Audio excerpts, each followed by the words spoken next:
I see the mission of Velociter as being the easy button for the small business owner, taking the complexities, breaking them down into bite-sized chunks so that they're able to develop some really cool technologies that solve really hard problems in today's environment.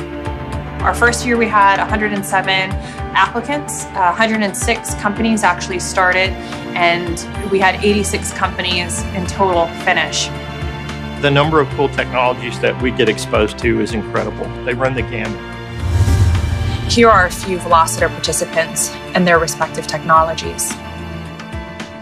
With a regular camera, when you're looking at a flame, you just see the visible portion of the spectrum.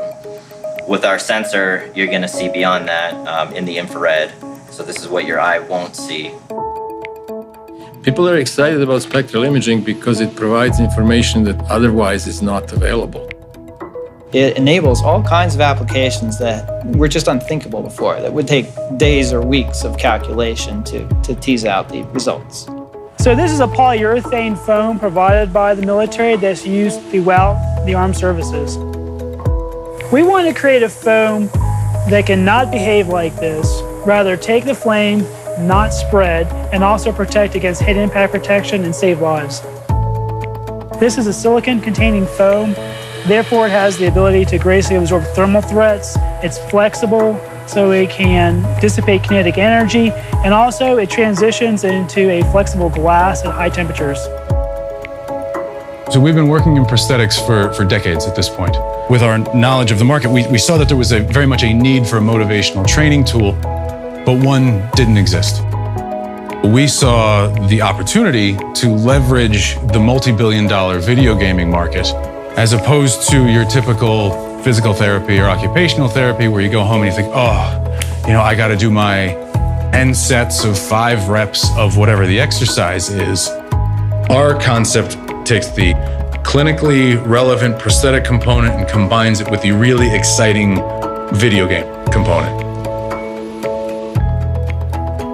A lot of our work is motivated by the desire to enable mankind to be a spacefaring people.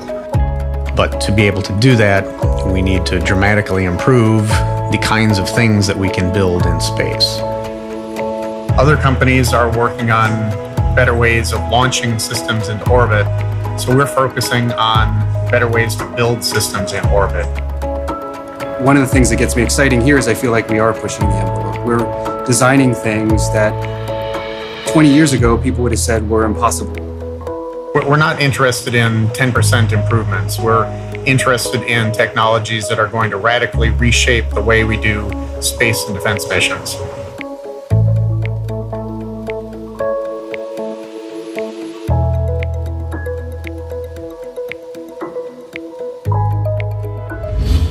We are actually getting small businesses to understand how to make connections. And so those connections are a potential buyer, a potential investor, a potential customer, a potential end user. What do those entities look like? How do they identify those entities? And then how do they actually have a conversation that leads to a deal getting done? What we wanted to do is put these companies in the sweet spot for really figuring out what their value proposition is and where they actually belong in the market, where they belong in the ecosystem. Because it really sets the tone for how these small businesses should be operating post-Velociter. Do a lot of work really, really fast so you can fail faster, make your mistakes quicker in order to keep moving forward.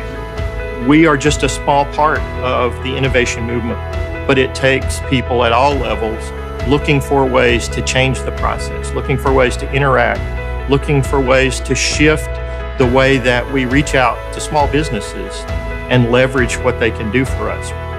I hope that more people will join us in our effort to bring these innovative technologies to the marketplace.